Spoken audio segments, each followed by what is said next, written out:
Tes. Halo, selamat sore semuanya.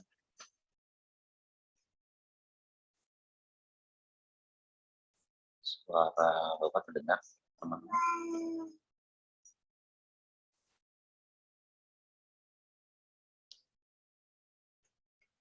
Dengar ya?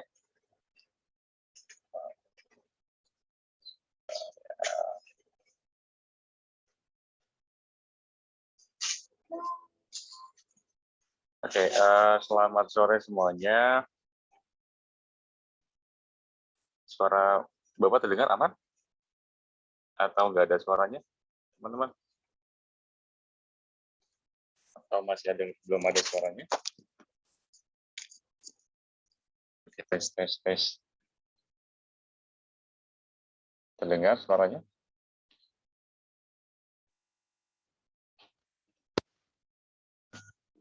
Tes. Oke. Tes. Oke, terdengar ya, teman-teman ya?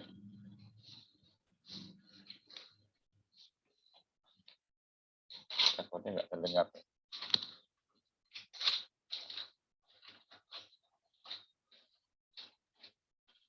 Oke, teman-teman kalau sudah terdengar suaranya, coba sebentar, apakah sudah terdengar?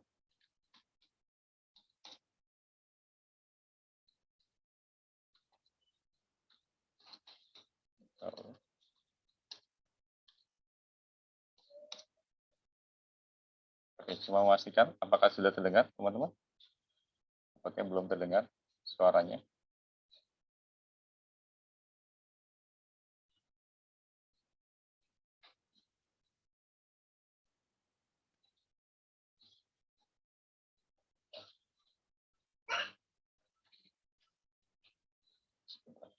Kayaknya belum terdengar ya.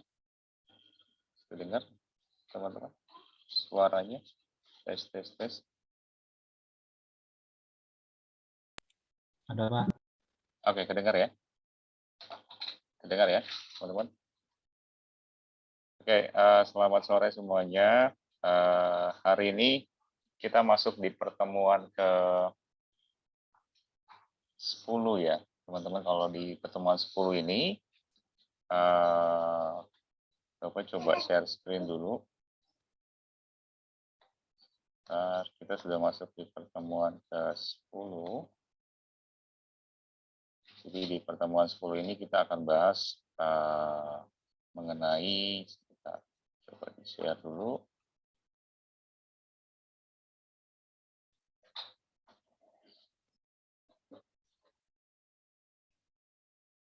Oke, sebentar, kayaknya rada lama. Jaringannya lagi lemot. Oke. Nah, kita lihat di RPS-nya, teman-teman. Di pertemuan 10 ini kita sudah masuk ke UML. UML yang kita akan bahas kalau kemarin itu mungkin lebih banyak mungkin membahas mengenai pengantar dari UML itu sendiri, dan sekarang mungkin lebih difokuskan untuk kita membahas mengenai sequence, teman-teman. Jadi di pertemuan 10, ya setelah mungkin kita udah bahas mungkin ada UML, ya pengantar UML, itu yang kita bahas ada use case, ada activity, dan mungkin kemarin juga kita sempat membahas mengenai sequence, ya. Sequence, kemudian juga ada juga mungkin beberapa lagi yang memang ada di dalam UML. Nah, teman-teman, untuk di pertemuan 10 ini, kita akan bahas mengenai sequence. Jadi di sequence ini nanti kita lihat untuk penggunaan diagramnya itu sendiri seperti apa di dalam sequence diagram itu sendiri, karena sequence ini masuk juga di dalam UML, ya, untuk diagram alir, dan teman-teman nanti mungkin bisa menerapkan dari sequence diagram ini untuk berkaitan dengan pengembangan dari suatu sistem misalnya, atau mungkin perancangan dari suatu sistem. Nah, itu mungkin bisa memakai sequence diagram ini. Dan tentunya sequence ini masuk ke dalam UML, ya, teman-teman. Dan mungkin nanti kita akan lihat untuk cara penggunaannya atau mungkin cara penerapannya mungkin di aplikasi mungkin masih visual paradigm yang kita pakai, dan nanti kita coba lihat bareng-bareng seperti apa kalau untuk penerapan dari sisi sequence diagram. Oke, ini Bapak coba stop share lagi, teman-teman. Nah, Bapak izin untuk share screen dulu untuk materi kita.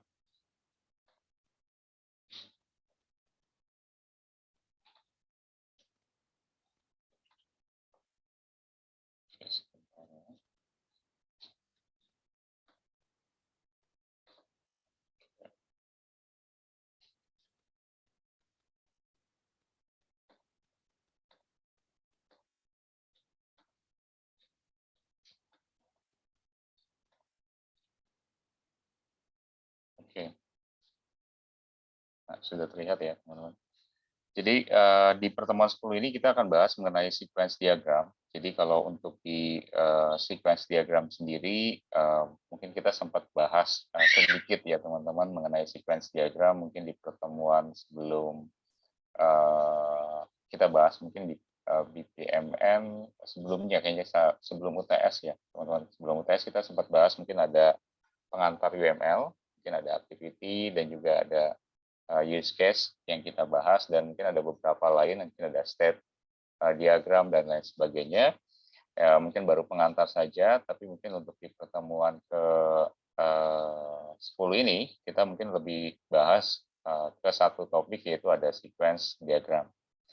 Nah, berbicara mungkin mengenai sequence diagram, teman-teman, tentunya ya berkaitan dengan sequence, gitu ya. Teman-teman tentunya ini ada hubungannya juga dengan diagram alir yang memang ada di dalam UML, dan ini merupakan salah satunya yang memang ada di dalam UML itu sendiri.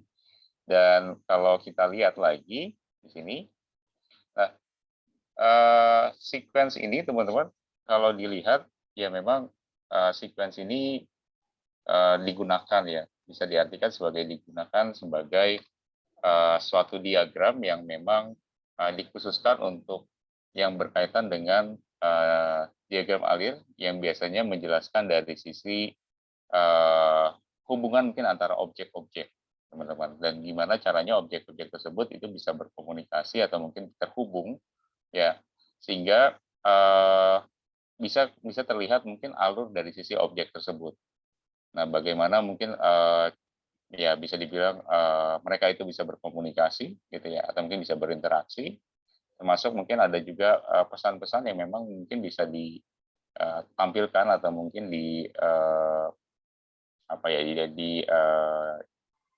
diberikan mungkin di dalam diagram tersebut. Dan tentunya pesan-pesan tersebut juga pasti punya arti juga, teman-teman. Dan disitulah kita tahu mungkin dari sisi seperti apa sih mungkin dari sisi objek satu mungkin berinteraksi dengan objek yang kedua, dari objek kedua berinteraksi lagi dengan objek ketiga, dan nantinya urutan-urutan tersebut gitu ya teman-teman, antara mungkin hubungan satu dengan hubungan yang kedua lainnya, nanti otomatis itu pasti akan mungkin memberikan suatu alur atau mungkin ya kita sebut dengan diagram alir gitu ya. Jadi ada satu hubungan atau mungkin satu objek yang memiliki hubungan dengan objek lain, kemudian saling terhubung dan mungkin menunjukkan dari sisi suatu proses tersebut. Oke. Nah, kemudian nanti sequence diagram ini juga teman-teman ada hubungannya juga dengan use case ya. Jadi berkaitan dengan mungkin sequence pasti ada hubungannya juga dengan use case, karena di sini satu use case gitu ya, di sini diartikan mungkin akan berubah menjadi satu sequence diagram. Jadi memang kalau di UML itu teman-teman diagram itu mungkin saling terhubung gitu ya. Ada yang mungkin saling terhubung antara misalnya kayak tadi ada use case dan juga ada juga sequence yang memang saling terhubung dan mungkin saling berkaitan gitu ya. Dan mungkin kayak semacam mungkin ada activity misalnya yang mungkin menampilkan dari sisi aktivitas yang memang ditampilkan, itu juga mungkin ada hubungannya lagi dengan yang lain. Dan mungkin teman-teman bisa perhatikan mungkin dari sisi kegunaan dari masing-masing diagram yang memang ada di dalam UML tersebut. Nah, ini hanya pengantar saja, teman-teman. Kita coba next lagi. Nah, berbicara tentang sequence, teman-teman, di sequence sendiri, di diagram ini tentunya ada dua dimensi yang memang terdapat di dalam sequence diagram. Yang pertama itu ada namanya itu dimensi vertikal, yang kedua itu ada dimensi horizontal. Jadi kalau mungkin berkaitan dengan vertikal, itu biasanya mungkin menunjukkan dari sisi waktu, dan kalau mungkin yang berhubungan dengan horizontal, itu biasanya ada objek-objek sih, teman-teman. Jadi objek-objek yang memang terlibat di dalamnya, termasuk mungkin ada kayak aktor ya, dan di situ juga dijelaskan mungkin dari aktor-aktor tersebut itu bisa melakukan apa saja gitu ya. Dan tentunya kalau berbicara tentang ya tadi mungkin dimensi horizontal itu ya ada aktor dan lain sebagainya. Dan tentunya kita perlu adanya ya tadi dimensi untuk vertikal. Jadi kalau untuk yang di dimensi vertikal sendiri nanti ada istilah kalau di sequence itu dinamakan dengan lifeline. Jadi lifeline ini bisa digambarkan ya sebagai alurnya lah teman-teman dapat diartikan. Jadi biasanya pesan-pesan yang mungkin ditampilkan di dalam sequence itu ditampilkan di dalam ya mungkin lifeline tadi gitu ya. Mungkin ada kayak semacam garis gitu ya.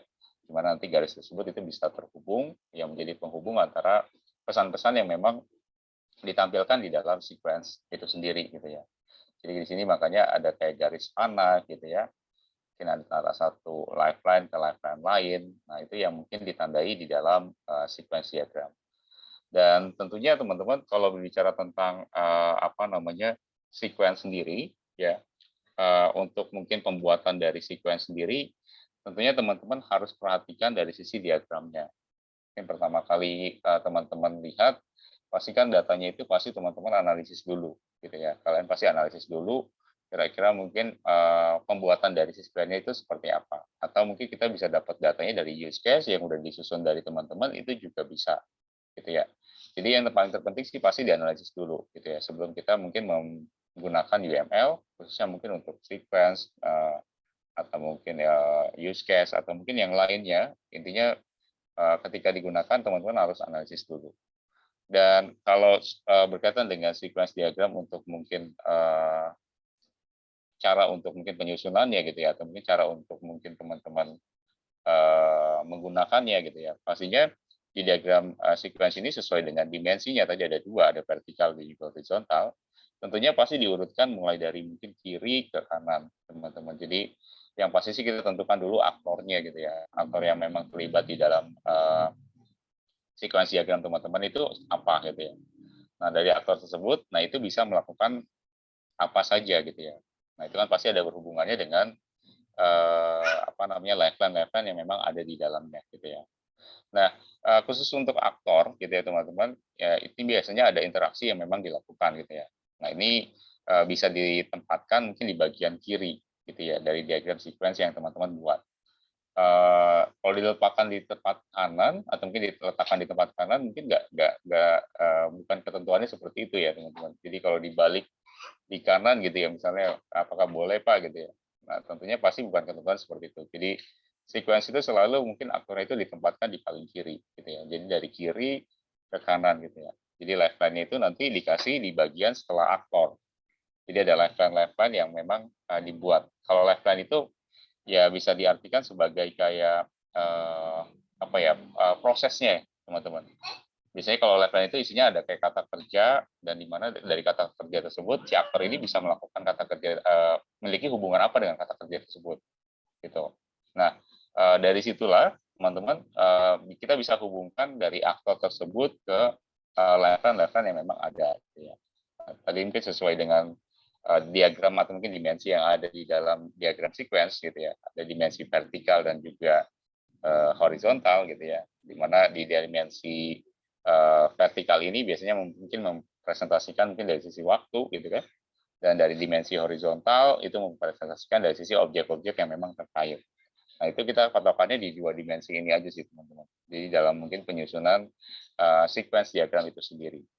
Dan dalam mungkin menggambar dari sisi diagram sequence gitu ya, teman-teman, kita mungkin bisa meletakkan mungkin tadi ada aktornya itu di paling kiri gitu ya. Itu mungkin kita bisa tempatkan, kemudian baru lifeline yang mungkin terlibat di dalamnya gitu ya.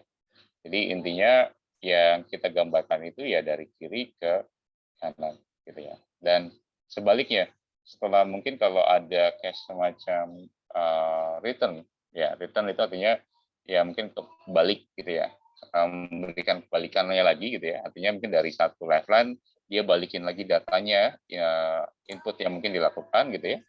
Nah, itu bisa dibalikan lagi ke lifeline-lifeline yang sebelumnya gitu, teman-teman. Jadi apa sih yang mungkin dilakukan gitu ya? Ketika mungkin mereka atau mungkin si aktor ini sudah melakukan proses, kemudian inputnya atau mungkin outputnya mungkin yang nanti akan ditampilkan dari lifeline tersebut ke lifeline yang sebelumnya kira-kira apa? Gitu ya. Sampai mungkin diterima dari sisi si aktornya gitu ya. Nah, itu mungkin gambaran sedikit sih teman-teman, mungkin dari sisi ya penggambaran dari sisi sequence diagram itu sendiri seperti apa gitu ya. Dan berkaitan dengan hal itu ya mungkin kalau berkaitan dengan dimensi tadi gitu ya, penempatan dari sisi lifeline juga mungkin cukup perlu diperhatikan juga teman-teman. Karena kalau nggak diperhatikan dari sisi lifeline-nya mungkin teman-teman bikin yang nggak terlibat gitu ya, yang nggak terlibat di dalam prosesnya ya tentunya nggak bisa dipakai juga gitu lifeline-nya. Gitu ya. Jadi hampir sama dengan mungkin ya kita mungkin menyusun use case juga gitu ya teman-teman. Jadi perlu kita pahami juga. Nah, itu mungkin sedikit pengantar teman-teman mengenai cara mungkin penyusunan dari sisi sequence. Nanti kita cobain bareng-bareng teman-teman. Nah, tujuan dari sequence diagram ya pastinya kita mau buat suatu diagram yang memang kita mau mengetahui dari sisi urutan yang memang ada di dalam satu diagram. Dan tentunya output yang dihasilkan ya pasti sesuai dengan apa yang kita inginkan gitu. Dan dari urutan tersebut kita mengetahui mungkin dari objek tersebut atau mungkin dari aktor tersebut kira-kira bisa melakukan prosesnya apa saja. Misalnya kayak bikin sequence diagram untuk login gitu ya. Si user itu bisa melakukan login, itu bisa melakukan apa saja gitu ya. Selain mungkin dia login, dia bisa melakukan apa lagi. Oh misalnya harus ada register dulu gitu ya, harus ada mungkin setelah dia udah register dia baru mungkin bisa melakukan login dan baru mungkin menampilkan sistem itu menampilkan dari sisi tampilan awal atau mungkin dashboardnya misalnya. Nah itu yang mungkin ditampilkan nanti di dalam sequence diagram itu sendiri gitu ya. Jadi ya tujuannya dari sequence itu sendiri ya otomatis pasti menampilkan output yang sesuai dengan keinginan kita gitu ya, dan tentunya menggambarkan dari sisi alur kerjanya itu seperti apa gitu ya dari suatu aktivitas yang memang dilakukan gitu. Jadi gambarannya seperti apa sih gitu ya. Nanti kita bisa lihat secara detail di dalam sequence gitu ya. Termasuk mungkin ada kayak pesan-pesan yang memang ditampilkan atau mungkin data yang ditampilkan gitu ya. Kemudian fungsi dari si aktor itu tersebut itu seperti apa gitu ya. Dan pesan yang diterima atau mungkin dikirimkan gitu ya. Nah itu yang akan diterima mungkin sama atau mungkin yang ditampilkan oleh si sequence diagram itu sendiri dan kita akan mungkin melihatnya gitu. Kira-kira mungkin bentuknya seperti apa. Nah, tujuan dari sequence itu kurang lebih seperti itu, teman. Dan hampir sama dengan tujuan-tujuan mungkin dari diagram alir lain, gitu ya, teman-teman. Tentunya pasti menampilkan dari sisi secara detail gitu ya, aliran data itu seperti apa dari masing-masing aktor. Memang kalau memang ada aktornya, kalau mungkin hanya mungkin berkaitan dengan fungsi-fungsinya saja, misalnya kayak mungkin activity diagram gitu ya, yang mungkin menampilkan hanya mungkin fungsi-fungsinya saja, nah itu juga mungkin akan ditampilkan juga di dalam diagram alir itu sendiri. Jadi tujuan utamanya sih pasti kurang lebih seperti itu. Nah, kita coba next lagi. Nah, simbol-simbol yang memang digunakan umumnya sih seperti ini, teman-teman. Jadi simbol dasarnya ya, di sini ada boundary line. Nah, di sini biasanya mungkin menggambarkan dari suatu elemen yang berbeda. Nah, ini adalah penghubung antara aktor dengan layar. Ini juga bisa digunakan mungkin di gambar yang pertama. Ada juga entity line, ya. Di sini juga sebagai mungkin tempat atau mungkin mekanisme untuk menangkap pengetahuan atau mungkin informasi dari suatu sistem. Kemudian ada juga control lifeline, gitu ya. Ini juga mungkin termasuk juga untuk pengendalian atau mungkin mengorganisir dari sisi jadwal, aktivitas elemen dan lain sebagainya. Kemudian ada message, ya mungkin bentuknya seperti ini. Ini untuk menandai dari sisi alur informasinya seperti apa. Ada aktor, ini aktor ini yang mungkin yang peran utamanya gitu ya, yang dipakai untuk menggambarkan atau mungkin untuk memulai biasanya dari sisi alur peristiwa atau mungkin kejadian. Kemudian ada juga activation bar. Activation bar ini nanti muncul ketika teman-teman mungkin memakai aktor atau mungkin lifeline. Nah, itu akan muncul mungkin ada namanya itu activation bar. Nah, kemudian ada juga note. Note ini mungkin ada berkaitan dengan catatan sesuai dengan artinya, ya, atau mungkin komentar yang bisa ditambahkan juga. Selain itu ada juga lifeline. Nah, ini lifeline yang memang kita pakai juga teman-teman untuk mungkin ya berhubungan dengan hubungan atau mungkin antar muka antara satu dengan yang lain gitu ya, yang mungkin bisa berinteraksi juga. Kemudian ada message. Ya, message ini mungkin ada ya dua teman-teman, ada yang menuju ke kanan, ada juga mungkin yang menuju ke kiri gitu ya. Nah, ini tergantung dari mungkin komunikasi yang memang dilakukan dari objek tersebut gitu ya.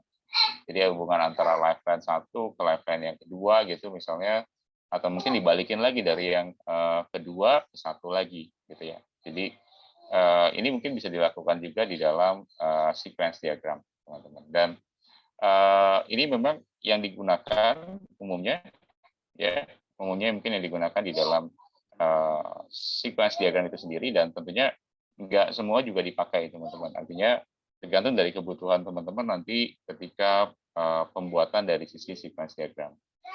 Tapi umumnya memang simbol-simbol ini yang memang digunakan teman-teman. Dan nanti mungkin kita lihat aja mungkin untuk penggunaan dari masing-masing simbolnya seperti apa. Ya. Tapi sih mungkin seperti teman-teman pada umumnya saja sih teman-teman. Kalau di UML itu kan ada beberapa yang memang dipakai, ada juga yang enggak gitu ya. Jadi kita nggak terlalu pusingkan untuk masalah berkaitan dengan simbol. Yang paling terpenting memang yang simbol-simbol inti saja yang teman-teman mungkin bisa pakai gitu ya. Mungkin kalau yang simbolnya kurang banyak dipakai ya mungkin tidak usah dipakai gitu ya. Jadi yang mungkin inti-intinya saja sih teman-teman kalau untuk yang simbol-simbol yang memang teman-teman pakai nanti untuk di pembuatan dari sequence diagram atau mungkin dari UML secara keseluruhannya misalnya ya, itu juga mungkin berpengaruh juga gitu ya. Jadi kita jangan terlalu mungkin memperpusingkan mungkin masalah simbol. Oke. Nah, di sini teman-teman kalau kita lihat ini ada contoh-contohnya sih. Ada mungkin ada beberapa berkaitan dengan sequence. Yang pertama itu ada partisipan atau mungkin objek lifeline. Jadi pada UML ini disebut juga dengan nama objek. Jadi kalau di lifeline itu sendiri, teman-teman ada ya yang dinamakan dengan objek lifeline. Dan di objek lifeline ini biasanya isinya itu adalah nama objeknya, teman-teman. Jadi nama objek ini sebenarnya mungkin kata kerja sih, teman-teman. Bisa macam-macam ya. Mungkin kayak contohnya ada name, ada juga misalnya freshman atau student. Dan ini diletakkan dari kiri ke kanan, teman-teman. Dari kiri ke kanan mungkin masih sama sesuai dengan ketentuan dari dimensinya. Kemudian setiap partisipan ini biasanya terhubung dengan lifeline. Lifeline itu yang mungkin yang tandanya bentuknya seperti ini, teman-teman. Nah, ini tergantung mungkin dari penamaan dari teman-teman sendiri untuk di bagian objek lifeline. Selanjutnya ada juga time atau mungkin lifeline itu sendiri. Nah, kalau lifeline itu sendiri biasanya bentuknya itu arahnya itu vertikal, jadi dimulai dari atas ke bawah, teman-teman, dan biasanya garisnya itu putus-putus dan biasanya menempel di dalam partisipan itu sendiri. Nah, partisipan kan kita tadi sudah bahas, ini yang dinamakan partisipan, dan kalau untuk lifeline itu sendiri yang di bawah dari sisi tadi partisipan ya, yang bentuknya memang titik-titik, teman-teman, bentuknya titik-titik ke bawah gitu ya. Nah, ini dinamakan dengan lifeline. Dan ya ketika teman-teman nanti narik dari sisi lifeline dan memang sudah mungkin menggunakan aplikasi yang sesuai dengan ketentuan yang ada, ya tentunya pasti nanti akan melihat dari sisi garis ini. Garis ini akan muncul otomatis dan nanti akan dijadikan penghubung gitu ya. Penghubung antara komunikasi antara lifeline 1 ke lifeline kedua atau mungkin ke lifeline ketiga ataupun sebaliknya. Kayak tadi mungkin ada return, mungkin dibalikin lagi pesan yang memang ditampilkan di dari misalnya lifeline ketiga ke lifeline kedua lagi atau mungkin dari kedua ke satu lagi gitu ya. Nah, itu akan ditampilkan di dalam lifeline khususnya gitu ya. Nah, selain itu, teman-teman ada juga action. Kalau action ini mewakili sebuah eksekusi operasi dari partisipan. Jadi ada, kalau action ini yang tadi mungkin dibahas juga di simbol ya teman-teman. Nah ini juga ada di dalam sequence diagram, dan isinya itu biasanya ada kotak kecil ya segi 4 gitu ya di dalam left line-nya, kurang lebih di pertengahan, bukan pertengahan sih ya, bisa dibilang sehabis partisipan ada juga titik sedikit, baru ada kotak kecil ya. Kotak kecil itu di segi 4. Nah itu mungkin adanya di paling tengah atau mungkin di bawah dari titik-titik tersebut. Dan panjangnya kotak ini berbanding lurus dengan mungkin durasi activation-nya. Jadi ini mungkin biasanya nanti setiap message atau mungkin setiap ya termasuknya mungkin untuk penghubung antara mungkin left line satu dengan left line lain, itu nanti terhubungnya itu lewat kotak segi 4 ini, teman-teman. Dan nanti mungkin ditandakan dengan mungkin ada tanda panah dan lain sebagainya. Gitu ya. Nah ini ada action. Nah di message ya, message itu yang mungkin bentuknya garis, teman-teman.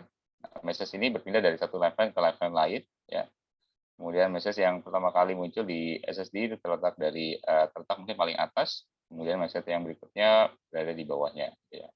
Jadi memang urutannya kalau untuk message itu sendiri memang nggak ada urutan baku, tapi kalau dari aktor menuju left line pertama kali itu pasti dimulai dari atas terlebih dahulu, teman-teman. Jadi nanti urutan itu kayak semacam mungkin ke bawah gitu ya, lama makin ke bawah gitu ya. Kalau di apa namanya sequence, kalau teman-teman lihat mungkin contoh-contoh sequence gitu ya, pasti dimulai itu dari atas dulu gitu ya. Nanti akan dimulai mungkin ke bawah gitu ya. Jadi urutannya itu nggak dimulai dari bawah ke atas gitu ya. Jadi dimulai dari atas dulu gitu ya, di dalam aktor. Mungkin aktor pertama kali itu bisa terhubung ke lifeline 1, baru dari lifeline 1 itu nanti terhubung ke lifeline kedua gitu ya. Nah itu lewat apa namanya message ini gitu ya. Jadi bisa dibilang makin lama makin ke bawah gitu jadi urutannya. Tapi bukan makin lama makin ke bawah kayak tangga gitu ya, bukan seperti itu teman-teman, tapi melainkan mungkin urutan yang paling atas itu pasti hubungan dari aktor pertama dengan lifeline pertama, dan nanti hubungan berikutnya itu pasti lebih di bawahnya gitu. Jadi makanya urutannya itu terletak paling atas dulu, baru ke berikutnya itu di bawahnya gitu ya. Nah, di sini juga terdapat ada 3 macam, ada sinkronus, asinkronus, ada reply atau mungkin return. Nah, kalau yang sinkronus itu tadi mungkin berkaitan dengan hubungan antara lifeline 1 dengan lifeline yang kedua gitu ya. Asinkronus itu juga mungkin berhubungan dengan hal yang sama, mungkin sebalikannya gitu ya.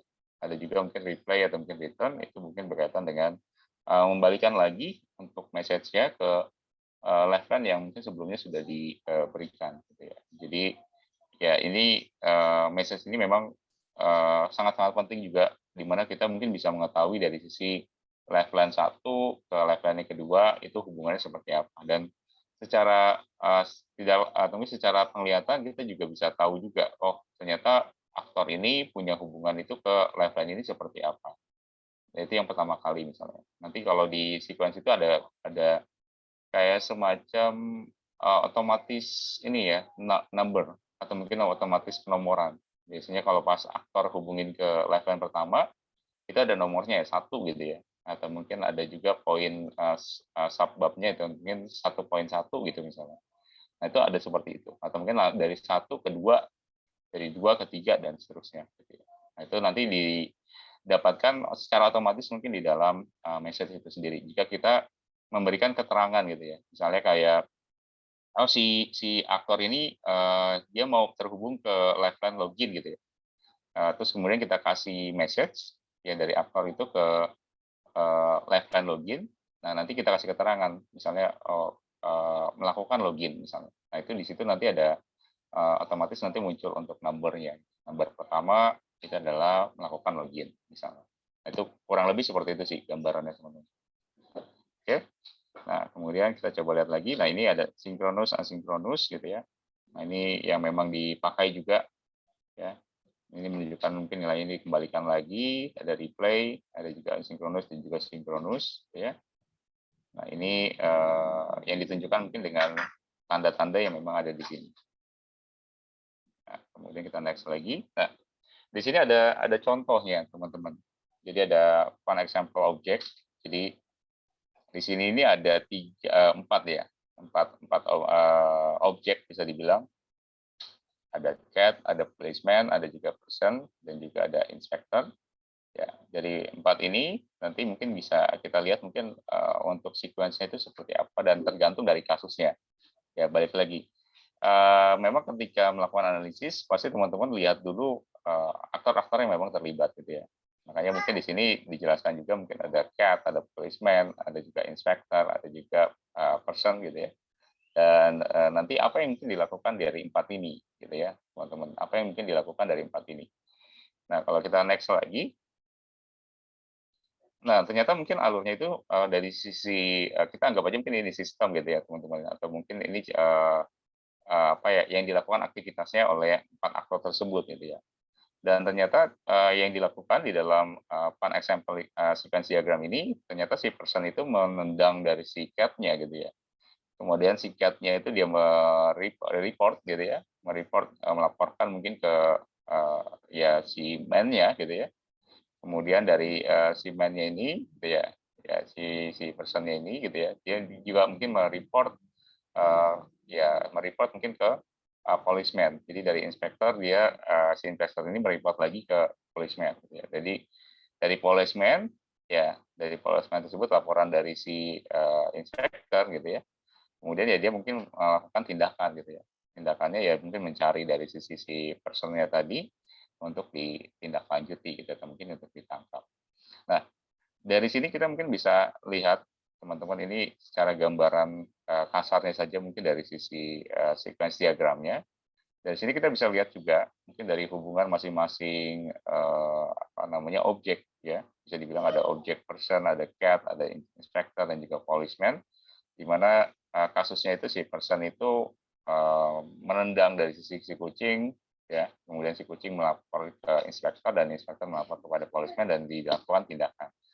Dari sini ya kita bisa lihat mungkin dari sisi alurnya teman-teman yang perlu diperhatikan. Intinya di dalam diagram alur itu perlu kita melakukan analisis dan mungkin melihat dari sisi alurnya seperti apa. Ya. Oh, si person ini ternyata dia menendang si cat-nya gitu ya. Selanjutnya dilakukan apa lagi nih gitu ya dari si cat-nya itu sebut gitu ya. Oh, si cat-nya ternyata dia report gitu ya. Nah, report mungkin ke inspektor dan seterusnya. Akhirnya mungkin dibalikan lagi datanya gitu ya. Apa namanya si person itu ditangkap oleh si policeman. Dan ini contohnya gambarannya kurang lebih seperti ini, teman-teman. Nah, kalau kita gambarkan di sequence-nya gitu ya, teman-teman kalau dilihat di sini, nah ini bentuknya kurang lebihnya seperti ini, teman-teman. Jadi ada person, ya, dia kemudian dia melakukan kick ke cat, gitu ya. Kemudian si cat itu mereport si person tersebut ke inspektor. Kemudian dari inspektor dia juga mereport juga berkaitan dengan masalah untuk si person dan juga si cat, gitu ya, ke policeman. Dan policeman mungkin melakukan arrest.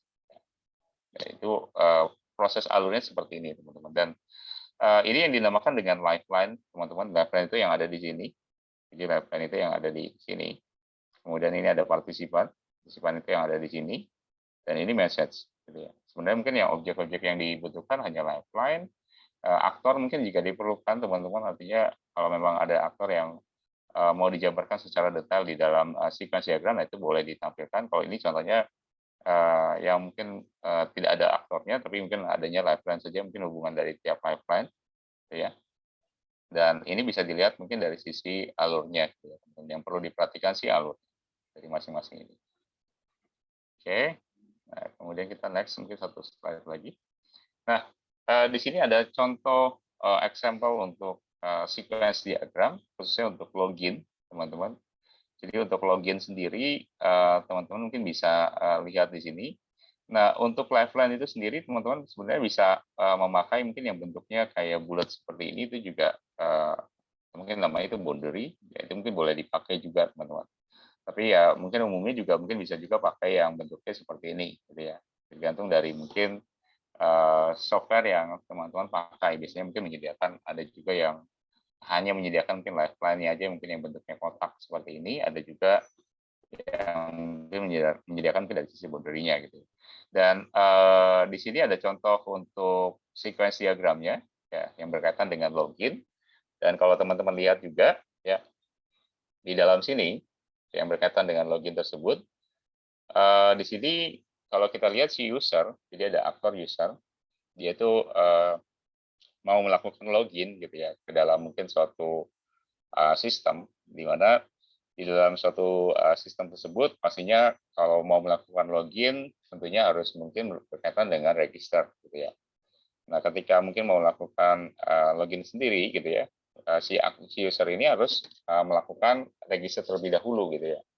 Nah, registernya itu ya mungkin kayak create new account gitu ya, mungkin untuk registrasinya gitu ya. Kemudian mungkin kalau sukses ya dia mungkin registrasinya balikan lagi ke si usernya gitu ya. Baru dia mungkin bisa melakukan login gitu ya ke dalam form login.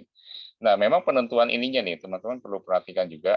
Jadi kalau pas awal mungkin membangun dari sisi sequence, teman-teman perlu perhatikan dari sisi lifeline yang memang terlibat. Jadi kalau ada lifeline yang memang teman-teman susun ternyata mungkin nggak diperlukan, atau mungkin nggak ada hubungannya antara lifeline satu ke lifeline yang lain, mungkin bisa dihilangkan, teman-teman. Jadi untuk penentuan lifeline memang sangat penting juga, gitu ya. Jadi supaya apa sih yang bisa dilakukan gitu ya dari lifeline ini, si login ini bisa melakukan apa lagi gitu ya. Atau mungkin dari lifeline login ini, atau mungkin dari lifeline login proses ini bisa melakukan apa gitu ya. Nah, itu nanti kan pasti ada hubungannya antara lifeline satu dengan lifeline yang lain. Dan teman-teman perlu memahami dari sisi tiap hubungannya sih, gitu ya. Misalnya kayak tadi ada user, dia mungkin melakukan create new account ke lifeline di register, registrasi. Kemudian dari registrasi dia balikan lagi datanya gitu ya. Mungkin akun itu ternyata sudah successful, gitu ya, udah berhasil mungkin untuk diregistrasi. Dan dari si user ini baru dia melakukan login gitu ya. Untuk mungkin berkaitan dengan form login, dia mengisi, mungkin menginput dari sisi loginnya, dan tentunya pasti dikirimkan lagi message mungkin ke form login, ya itu termasuk mungkin ada input username, password gitu ya. Nah kemudian ya mungkin dari sisi form login gitu ya, dia mengirimkan data lagi mungkin ke login proses gitu ya berkaitan dengan password, ya tadi username dan juga password gitu ya. Dan dia mungkin juga koneksikan mungkin ke database-nya. Ini mungkin ada kayak macam return dari login prosesnya gitu ya. Nah, kemudian dia juga dikirimkan datanya mungkin berkaitan dengan validasi sistem. Sistem mungkin melakukan return validasi dan login sukses dikirimkan lagi dari login proses, gitu ya.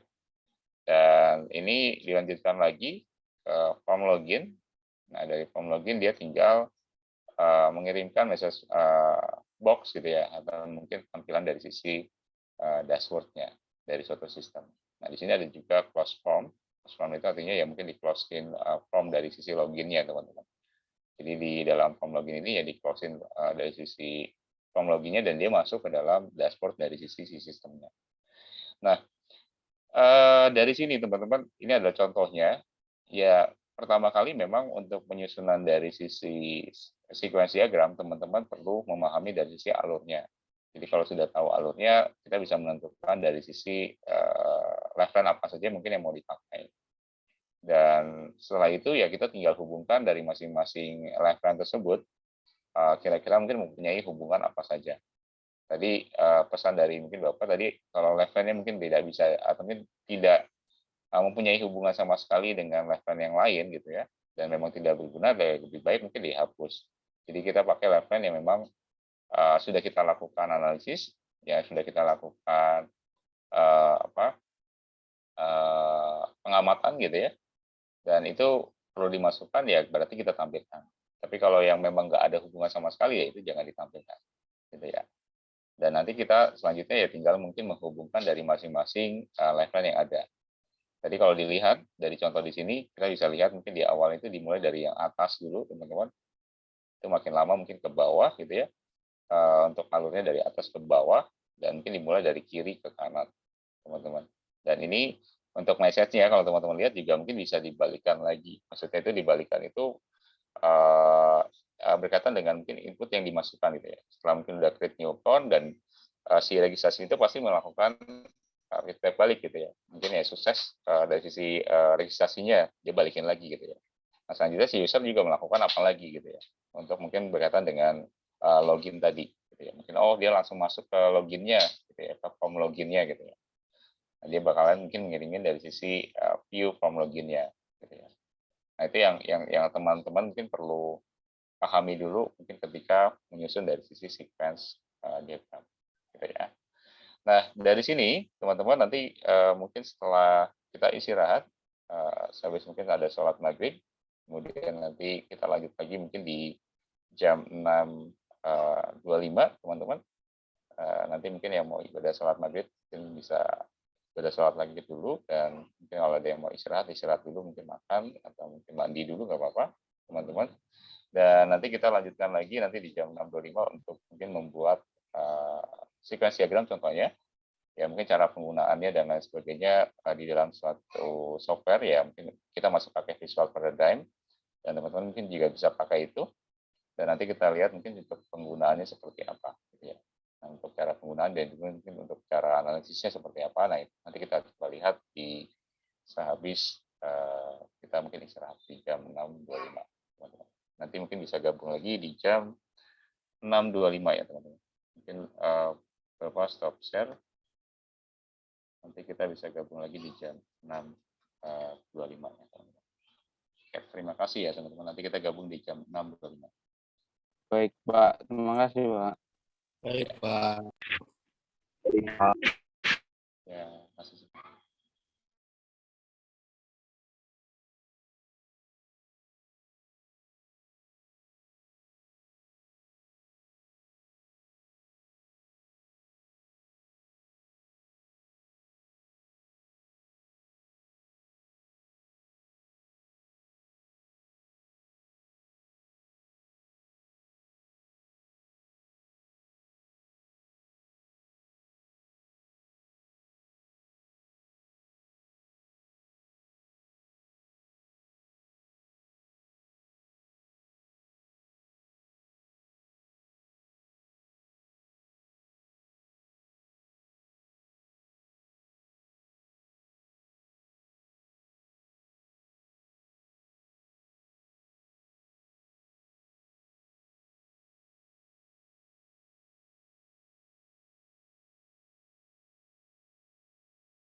Iya.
Oke.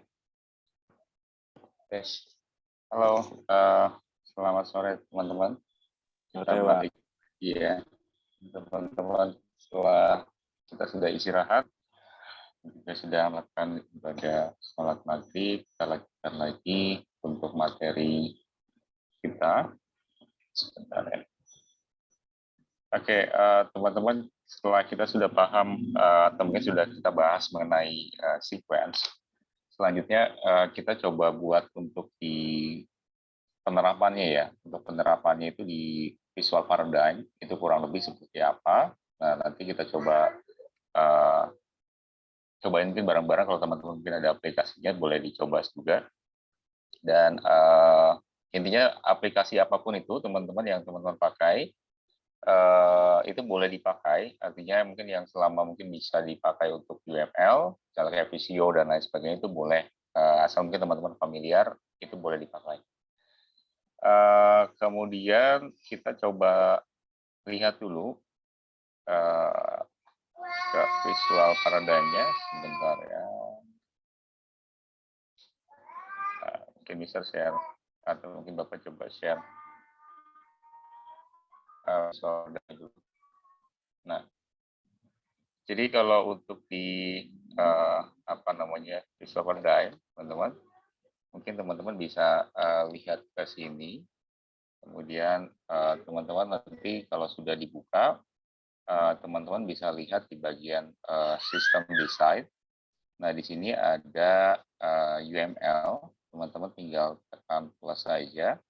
Dan di sini ada pilihan untuk diagramnya, jadi teman-teman boleh pakai diagram yang teman-teman mau buat. Misalnya mau buatnya apa, ini di sini sudah tersedia. Dan kita pakai yang paling pertama, yaitu ada sequence diagram. Nah, ini tinggal di next. Nah, di sini ada blank, kita next lagi. Ini tinggal dikasih nama diagramnya, kalau memang mau dikasih nama. Kemudian kalau sudah di OK, kemudian nanti kita masuk ke tampilan dari sisi sequence diagram di dalam visual paradigm. Nah, kalau teman-teman perhatikan, ya, kalau teman-teman perhatikan kembali di sini, untuk simbol-simbolnya, teman-teman, di sini mungkin ada beberapa yang mungkin tadi tidak ada di penjelasan juga, tapi di sini juga mungkin ditampilkan juga, dan mungkin ada beberapa juga yang memang sudah dijelaskan tadi di materi, itu juga sudah tampil di simbol-simbol yang memang ada di dalam visual paradigm-nya, ya, khususnya untuk di sequence diagram. Nah, kasusnya teman-teman yang kita mau buat ini cuma contoh saja, mungkin untuk penerapannya itu seperti apa. Jadi kasusnya itu mungkin kayak kita mungkin bikin sequence diagram untuk berkaitan dengan mungkin peminjaman misalnya, atau mungkin ya bahasanya mungkin penyewaan, misalnya penyewaan dari sisi mobil dan lain sebagainya. Nah, teman-teman mungkin bisa buat juga, atau ya mungkin teman-teman tergantung dari teman-teman mau buat sequence diagram seperti apa. Tapi balik lagi, kalau untuk sequence diagram itu sendiri, teman-teman tentunya oh iya, agenda. Oh iya, oke, nggak apa-apa. Tentunya teman-teman pasti harus menganalisa dulu kira-kira apa yang mau kita buat untuk di dalam sequence diagram itu sendiri, gitu ya. Tentunya kalau basisnya UML, ya pasti kita harus analisis dulu sih. Baru kita bisa buat untuk diagram alirnya seperti apa.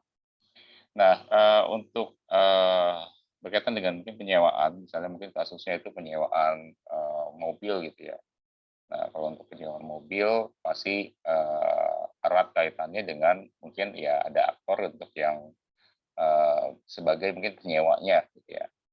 Terus kemudian tentunya ada yang mungkin terlibat lagi ya di dalam lifeline, ya lifeline mungkin tadi kita udah jelaskan. Jadi di dalam lifeline itu kira-kira apa saja yang memang mau ditampilkan. Kalau untuk berkaitan dengan peminjaman, teman-teman mungkin bisa analisis sendiri. Misalnya, di peminjaman itu pastinya nanti berhubungan dengan aliran mungkin, atau mungkin diagram alirnya gitu ya, atau mungkin prosesnya gitu yang akan terjadi. Tentunya pasti mungkin ada kayak daftar harga gitu. Pasti si penyewa itu mungkin nanya kira-kira daftar harganya berapa gitu ya. kira-kira harganya berapa sih gitu ya. Kemudian mungkin nanti bisa dilengkapi lagi dengan lifeline lainnya. Misalnya mungkin kalau dia udah jadi misalnya ya kita perlu mungkin arsipnya misalnya. Arsip untuk mungkin ya berkaitan dengan form sewanya gitu ya. Nah, atau kita juga perlu juga misalnya harus ada berkaitan dengan mungkin ada arsip yang mungkin kita harus arsipkan juga mungkin kuit asinnya dan lain sebagainya itu juga bisa juga mungkin dibikin untuk lifeline-nya. Intinya teman-teman mungkin boleh analisis sendiri kira-kira dari kasus yang memang teman-teman sudah tahu gitu ya. Nah, itu teman-teman tinggal terapkan di dalam lifeline-nya. Gitu ya. Contohnya misalnya kita tadi mau buat untuk ya berkaitan dengan penyewaan. Ya. Nah, kemudian teman-teman tinggal tarik saja. Misalnya kalau untuk pertama kali kita bikin aktornya dulu, ya aktornya mungkin kalau ditarik bentuknya seperti ini. Kemudian teman-teman mungkin bisa kasih keterangan gitu ya di aktornya itu mungkin berhubungan dengan namanya gitu ya. Misalnya penyewa gitu ya, kayak gini. Nah, kemudian teman-teman selanjutnya kalau sudah mungkin dibuat untuk si aktornya, gitu ya, kalau di sequence dia bentuknya seperti ini hanya bisa digeser ke kiri ke kanan saja. Kemudian kalau sudah, ini teman-teman tinggal lanjutkan lagi ke lifeline berikutnya. Nah, berkaitan dengan mungkin penyewaan, teman-teman kita perlu lifeline yang pertama kali gitu ya, yang kita pakai gitu ya.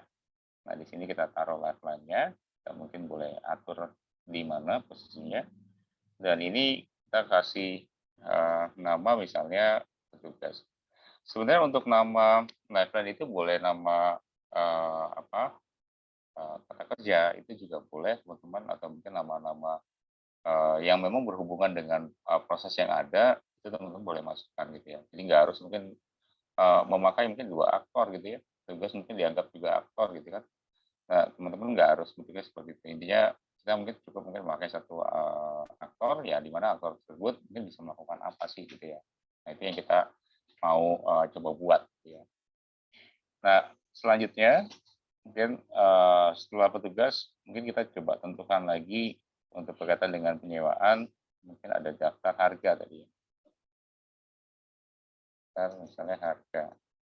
Nah, kemudian kalau sudah, nah kita buat juga untuk level berikutnya ini bisa mungkin kayak semacam arsip deh misalnya arsip untuk from sewa misalnya. Nah, oke, kemudian kita bikin lagi level selanjutnya ya untuk mungkin arsip misalnya kwitansi.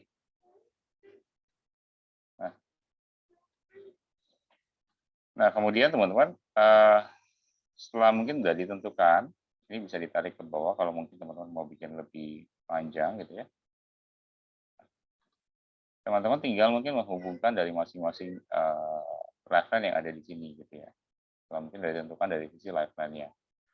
Memang harus ada rancangan sebelum mungkin terapin di aplikasi itu teman-teman bisa bikin di kertas selembar dulu. Ada mati ya mungkin boleh pakai kertas lembar atau mungkin kertas rancangan mungkin di buku sendiri sama teman-teman mungkin coret-coretan mungkin baru diterapkan di softwarenya gitu ya. Kalau enggak ya mungkin pasti ada sedikit miss dan teman-teman harus ulang lagi. Lebih baik mungkin membuatnya di coret-coretan dulu baru mungkin diterapkan di aplikasi gitu ya. Dan biasanya bentuknya seperti itu. Dan yang pertama kali mungkin kalau berkaitan dengan penyewaan, ya pasti si penyewanya ini mungkin menanyakan dari sisi mengenai mungkin info sewanya gitu ya. Kira-kira mungkin harganya dari harganya itu berapa dan lain sebagainya. Nah, itu pasti penyewa itu melakukan hal itu gitu ya. Dan kalau dia mungkin setuju gitu ya, setuju dan lain sebagainya ya tentunya dia bakalan mengisi dari sisi form sewanya gitu ya. Ini balik lagi memang ke rancangan teman-teman nanti pas penerapan di sequence-nya. Kemudian ya dia mungkin bayar termasuk mungkin bayar sewanya gitu ya. Ya mungkin termasuk dia mungkin nanti dapat bukti dari sisi mungkin dia udah bayar gitu ya. Nah, itu mungkin nanti yang dilakukan oleh si penyewa khususnya untuk berkaitan dengan penyewaan. Nah, di sini teman-teman ini tinggal dihubungkan saja, jadi tinggal ditarik seperti ini. nanti otomatis akan terhubung. Di sini mungkin kayak ada yang otak kecil gitu ya, teman-teman di sini. Dan ini nanti yang dijadikan untuk tumpuan mungkin berkaitan dengan message yang memang ada di penyewa ke lifeline untuk petugas. Nah, di sini teman-teman tinggal kasih keterangan yang misalnya, tanya misalnya info sewa misalnya contoh. Nah, nanti otomatis dia keluar kayak numbering gitu ya. Teman-teman, sebenarnya numbering ini bisa teman-teman atur sendiri. Kalau diklik kanan itu ada sequence number. Nah, sequence number ini teman-teman mungkin bisa atur menjadi kayak single atau mungkin nested. Kalau nested itu nanti ada kayak 1.1. Kalau mau diatur mungkin jadi kayak single, dan itu berarti mungkin nanti ada 1, 2, 3, itu teman-teman boleh atur nomornya mungkin bisa pakai yang single. Tapi kalau mungkin mau pakai nested, ya mungkin nanti ada 1.1, 1.2, gitu ya. Itu mungkin nanti akan ada di sana. Nah, selanjutnya teman-teman, di sini kita tinggal hubungkan lagi misalnya ke proses berikutnya gitu ya teman-teman. Nah, dari sini setelah dia mungkin udah tanya info sewanya gitu ya, kemudian si siapa namanya si penyewanya itu juga pasti akan mungkin lihat dari sisi harga sewanya itu berapa sih gitu ya. Nah, itu dia pasti bakal bertanya mungkin ke petugas berkaitan dengan itu. Begitulah mungkin kita bisa hubungkan gitu ya. Hubungkan mungkin yang ada di apa namanya di bagian si petugas ya, di bagian sini. Ini kita bisa hubungkan tarik lagi mungkin ke apa namanya daftar harga teman-teman di sini. Nah, sini teman-teman tinggal kasih misalnya di contohnya misalnya lihat harga mungkin sewa deh, contoh. Nah, dari sini teman-teman ini bisa kita tarik lagi ya, berkaitan dengan hal ini. Ini disesuaikan aja, mungkin diatur-atur lagi. Kemudian dari dia mungkin sudah lihat harga sewanya gitu ya, harga sewanya itu berapa sih. Kemudian kalau dia mungkin mau lihat mungkin dari sisi mungkin jenis mobilnya dan lain sebagainya mungkin bisa ditambahkan di apa lifeline-nya gitu ya teman-teman, mungkin yang berkaitan dengan hal itu juga boleh, tapi kalau enggak juga nggak jadi masalah. Kemudian ya selanjutnya setelah itu ya dia mungkin bisa kalau udah cocok harganya gitu ya dia bisa isi dari sisi formnya gitu ya teman-teman. Jadi dia bisa isi dari sisi formnya dan itu mungkin nanti akan diserahkan mungkin ke petugas. Jadi kita bisa tarik lagi garis lagi ke si petugas di sini. Nah, di sini kita isi misalnya misalnya dia mengisi dari sisi from sewa. Ya. Nah, kemudian teman-teman setelah dia mungkin udah isi ya untuk form sewanya, selanjutnya itu di si petugas juga gitu ya. Petugas pasti kan udah nerima gitu ya. Nerima dari sisi form yang mungkin sudah diisi dari si penyewa tersebut. Nah, selanjutnya pasti si petugas juga mungkin melakukan kayak semacam penyimpanan gitu ya. Penyimpanan untuk mungkin yang berkaitan dengan arsipnya gitu ya. Arsip mungkin berkaitan dengan form tersebut yang sudah diisi oleh si penyewa. Ya mungkin nanti akan dikirim atau mungkin akan diarsipkan di dalam form sewa. Nah, ini di sini teman-teman tinggal tarik saja satu garis lagi ke form sewa yang ada di dalam lifeline. Nah, di sini teman-teman tinggal isikan gitu ya. Misalnya contohnya kayak simpan kayak gitu misalnya. Atau mungkin simpan arsip gitu ya. Itu juga boleh. Mungkin bahasa teman-teman saja seperti apa. Ini bisa dibesarin kalau tidak terlalu besar. Dan selanjutnya ya setelah mungkin sudah dilakukan arsip gitu ya teman-teman, tentunya di dalam si petugas itu sendiri gitu ya, dia juga mungkin pasti menyimpan dari sisi kwitansinya gitu ya, dan kwitansinya itu bakalan diarsipkan juga. Ya. Bisa kalau diisi form pasti ada kwitansinya untuk si pembayaran dan lain sebagainya itu bisa diisi, dan ini kita bisa tarik kembali. teman-teman. Ini kita tarik lagi ke arsip kwitansi di sini. Sini mungkin teman-teman tinggal isikan misalnya simpan nyanyi kwitansi misalnya. Nah ini mungkin simpan dan arsip ya. Ini kita biar nggak bingung, simpan from sewa misalnya. Nah kemudian teman-teman ini boleh dibesarkan. Oke. Kemudian setelah itu ya apa namanya si penyewa gitu ya teman-teman, si penyewa tentunya akan ya kalau udah bayar udah mengisi form ya tentunya dia bakal mungkin membayar gitu ya setelah mungkin dari simpan sama petugas. Nah ini mungkin bisa ditarik kembali garisnya, mungkin boleh dipanjangin sama teman-teman, juga boleh dipanjangin, nanti kita tinggal mungkin tarik lagi garis lagi ke sini.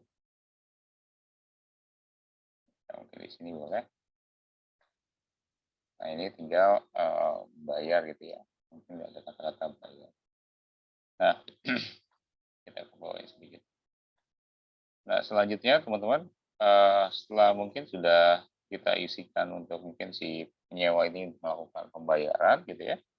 Selanjutnya ya tentunya si petugas ya dia membuatkan dari sisi kwitansinya yang mungkin sudah di apa namanya diisikan gitu ya, diisikan mungkin di apa namanya diisikan mungkin di dalam oleh si penyewa gitu ya. Ya dia mungkin tinggal mengirimkan lagi ya, mungkin membuatkan dari sisi kwitansinya.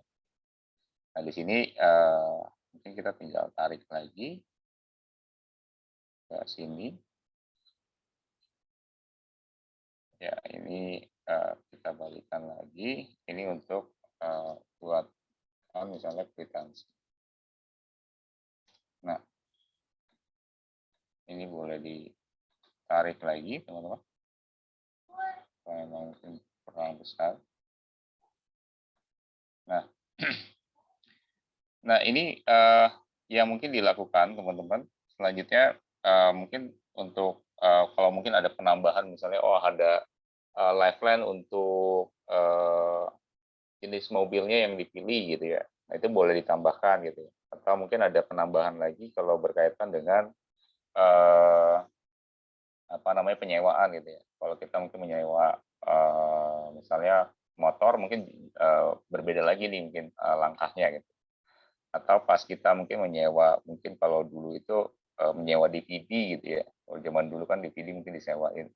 Itu kalau menyewa DVD pasti juga berbeda juga gitu ya.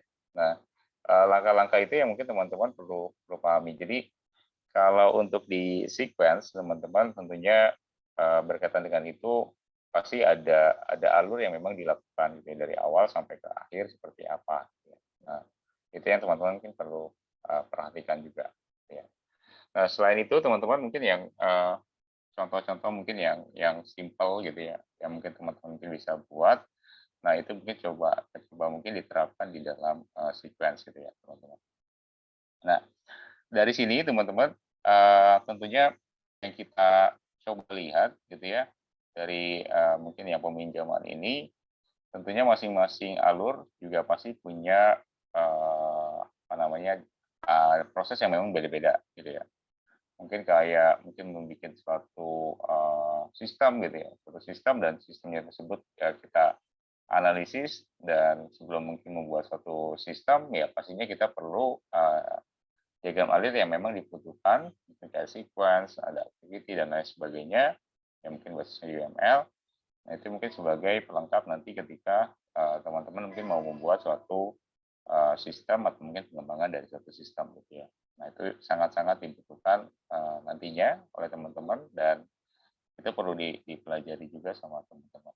Intinya coba pahami dari sisi aliran atau mungkin proses yang memang ada di dalamnya. Hampir sama seperti mungkin teman-teman ya kayak mungkin prosedur mungkin kayak bikin ya email atau mungkin bikin KTP misalnya contohnya, itu kan pasti ada prosedur yang teman-teman harus lalui gitu ya. Oh, langkah pertama itu kita harus apa dulu, langkah kedua itu harus apa dulu, langkah ketiga itu harus apa dulu. Nah, itu yang teman-teman mungkin perlu pahami dulu gitu ya.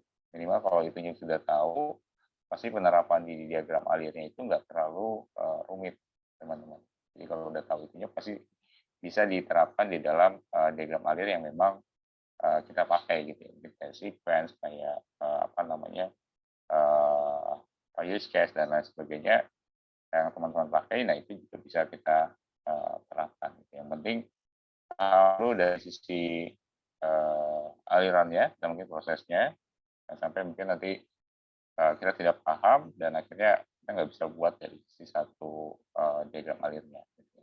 Dan tentunya kalau di UML, teman-teman pasti ada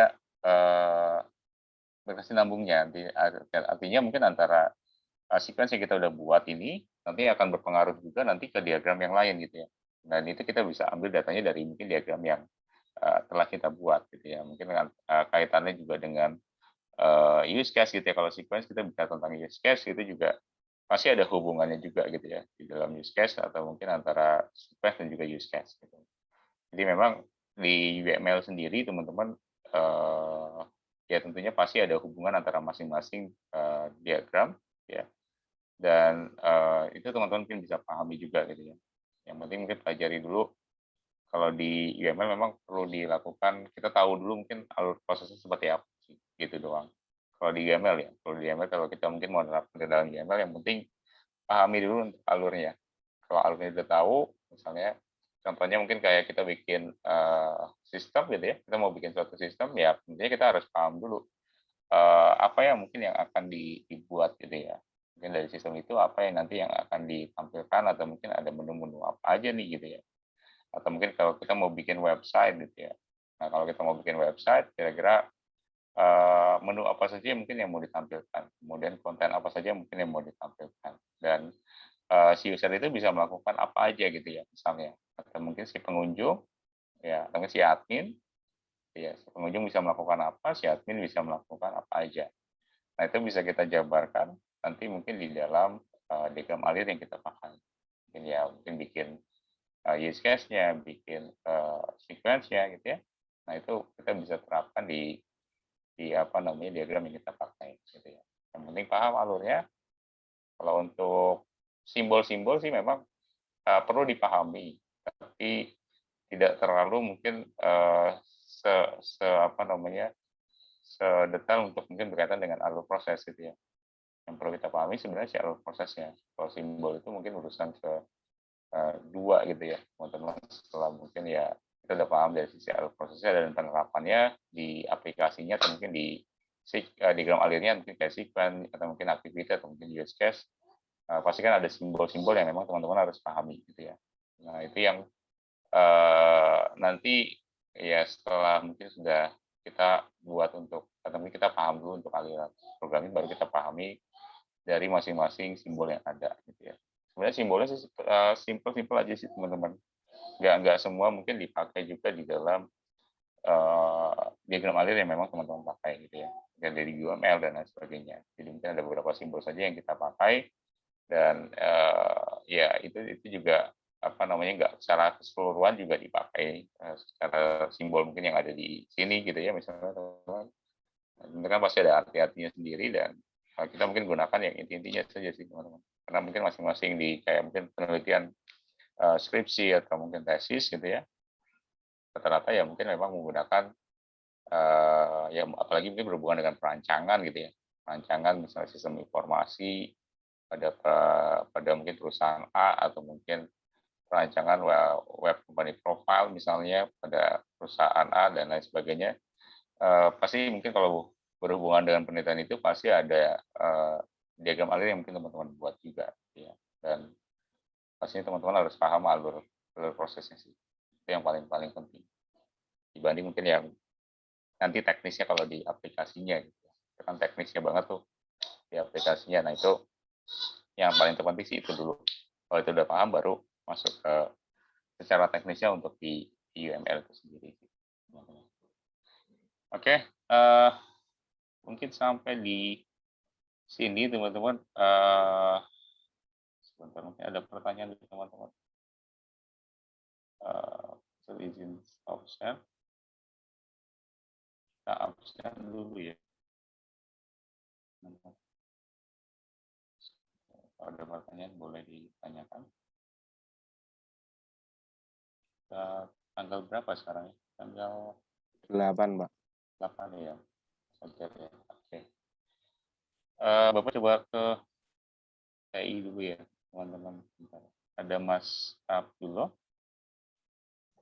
Abdullah hadir, Pak. Hadir ya. Oke. Kemudian ada Mas Atta. Hadir, Pak. Hadir. Oke. Kemudian ada Mas Dodi. Hadir, Pak. Oke. Kemudian ada Mas Fadli. Hadir ya. Mas Fajar. Hadir, Pak.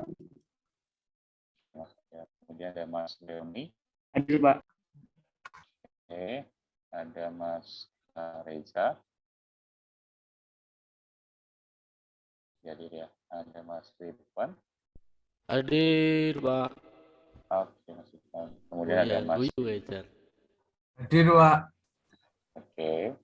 Kemudian ada Mas Rizky Algi. Ada Mas Singgi. Hadir, Pak. Oke, ada Mas Topan. Topan tidak hadir ya. Oke. Teman-teman, kalau ada yang izin ke kalian, boleh kabarin ke Bapak ya, supaya dapat input dari teman-teman. Mungkin kalau ada yang nitip izin Pak lagi lembur gitu ya, itu boleh disampaikan. Kemudian kita ke sistem informasi, ke prodi sistem informasi, kemudian ada Dinda. Pak Reza belum jawabin, Pak? Sebentar. Ada, Pak. Oh iya, kayaknya kelewat deh. Sebentar. Mas Reza ya. Oke. Sorry Mas Iya. Reza. Oke, sudah di absen Mas Reza. Kemudian ada Mas Ahmad Ulin. Hadir, Pak. Oke, ada Mas Andrian. Mas Andrian tadi kayaknya hadir ya. Ambil kerja. Oke. Mas Andrian ada? Oke. Ada Mas Fahrul Rohim. Ada Mas Muhammad Ridwan. Ada Mas Muhammad Soleh. Hadir, Pak. Oke, ada Mbak Salsa. Mbak Salsa ada? Tidak ada ya. Oke, yang ada cuma Mas Awas Ulin sama Mas Muhammad Soleh. Oke. Hadir, Pak. Oke. Nah, Bapak sudah absen, teman-teman. Jadi mungkin kita akhiri mungkin pertemuan kita pada malam hari ini, teman-teman. Nanti mungkin kita lanjut lagi di pertemuan berikutnya ke 11 gitu ya. Di minggu depan nanti kita masih membahas mungkin mengenai UML untuk diagram selanjutnya gitu ya. Kita ikutin RPS mungkin yang ada di IPTS. Oke, teman-teman, kalau tidak ada pertanyaan, kita akhiri mungkin pertemuan kita pada malam hari ini. Thank you sudah gabung dan semoga mungkin ilmu yang Bapak sampaikan mungkin bisa diterima dan mungkin dimanfaat juga oleh teman-teman. Thank you semua. Selamat malam. Terima kasih, Pak. Terima kasih, Pak.